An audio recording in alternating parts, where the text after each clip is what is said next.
আমি চলে আসলাম সেই 12 নম্বর আমার মিন্টু ভাইয়ের বিসমিল্লাহ ফুলের দোকানে। ঘটনা হইলো আশা একটা বিষয় আছে ভাই, আমি কিন্তু এমনি কোনো জায়গায় যাই না, কারণ আমার বিয়ের বয়স তো, এই জন্য আমার কাছে একটু আর্থিক কম।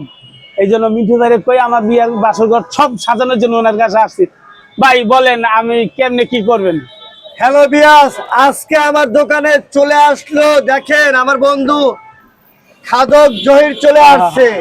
তার দেখেন এই পর্যন্ত বউ যে কয়টা গেছে আমি নিজেও জানি না, খালি ভাই, গায়ে পাই খালি খাই। বলেন বউ কিন্তু আমার 37টা গেছে, লাস্ট 38টা নাম্বার সিরিয়ালে আইতাছে। এত বউ যাওয়ার উদ্দেশ্যটা কি? ভাই ওই যে রাইতে বেশি বেশি খাই, ঘুমের তুইটা দিয়ে বউ খায় না।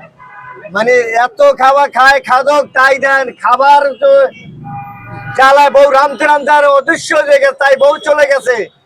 আপনারা দেখেন যে খাদক জহিরের এবার যাক, আমি ওর বাসর ঘরটা আমি নিজের সাথে দিয়ে আসবো। ঘটনার আরেকটা কথা আছে, এই যে তো খাওয়ার দোকান না, এটা হলো ফুলের দোকান। আমি বিয়ে করবো তো এই জন্য আরে কন্ট্যাক্ট করতেছে আমার বাসরঘর সাজাই দেওয়ার। ঠিক আছে বিয়াস, যাক আপনারা চলে আসবেন আমার এখানে, অবশ্যই অবশ্যই অবশ্যই সাজিয়ে দেবো আমি।